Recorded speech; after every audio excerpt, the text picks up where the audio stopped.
Vallée du Cou o ye malo sɛnɛyɔrɔba ye min bɛ kilo 25 ni Bobo Julaso cɛ. Yan mɔgɔ 1000 ani kɔ lo bɛ baara kɛ yen. Maa minnu bolila wɔyɔ ɲɛ k'o sigiyɔrɔ bila o caman y'o yɛrɛ sɔrɔ yan ka se ka na dɔndɔni kɛ. Aminata Ɲampa ale b'o cɛ ma a san 3 ye nin ye a bɔra Lorum. An bɛ dɔgɔ dɛmɛ ka malo turu ni kɔfɛ an bɛ bin bɔ ni kɔfɛ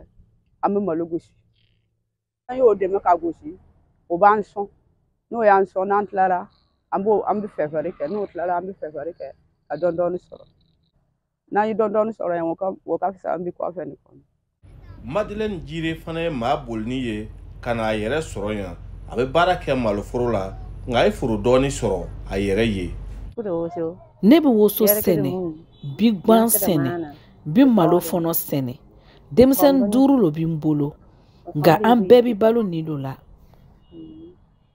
Ala n'o ka timinandiya fɛ o ye jɔyɔrɔba sɔrɔ Vallée du Cou maloforo kɔnɔ mɔgɔ min b'o fɔ an ye o ye Zakaria Wedrago ye min bɛ malo coopérative yɛrɛ ɲɛfɛ.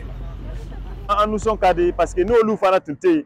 an bɛ coup de prestation min fɔra nin baara ni sɔngɔ tun bɛ caya ka tɛmɛ nin kan. Mais o naani kɔni a b'i plein dɛmɛna parce que o ko baara caman kɛra hali woso tuma tilemana na woso bɛ biri parce que an y'a fɔ ko tuma dɔw la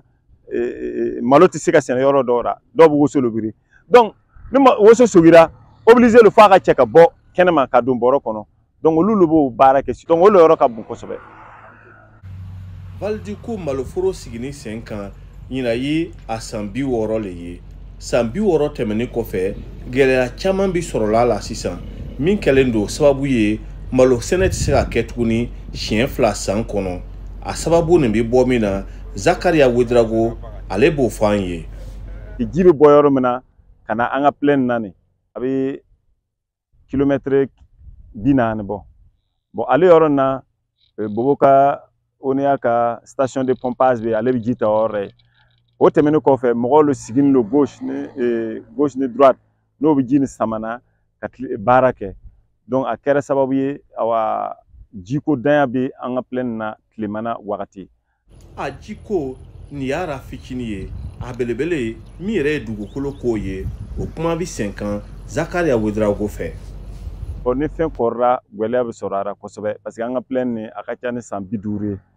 Donc ni plaine don aménager a ka ca ni san 50 ye a b'a lɔn gɛlɛya sugu caman lo bɛ yen plaine ni extension ma se ka k'a la depuis a aménager tuma min na ale y'a gɛlɛya ye salon fana kana bila ɲina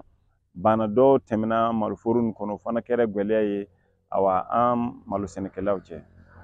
Serafin Ouattara ale ye malo sɛnɛ ɲɛmɔgɔ ye Burkina ale ta faamuya taara gɛlɛya minnu bɛɛ bɛ sɔrɔla sɛnɛkɛlaw yɛrɛ nɔnba b'a kɔnɔ. N'an ye malo kan ka ban an bɛ o ɲaga nin bɔ k'o jɛni n'an ye ɲaga nin bɔ k'o jɛni an bɛ biriki bɔ foro kɔnɔ a tɛ se ka fanga di foro ma donc an b'o kuma ninnu bɛɛ le fɔ ladili ninnu bɛɛ le di sɛnɛkɛlaw ma malo sɛnɛlaw ma gɛlɛya nin y'o le ye parce que an ni fɛngɛ producteur ninnu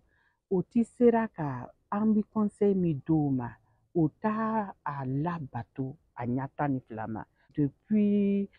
lawali o bɛ min kɛ o bɛ continuer k'o le kɛ donc k'o tɛ kelen ye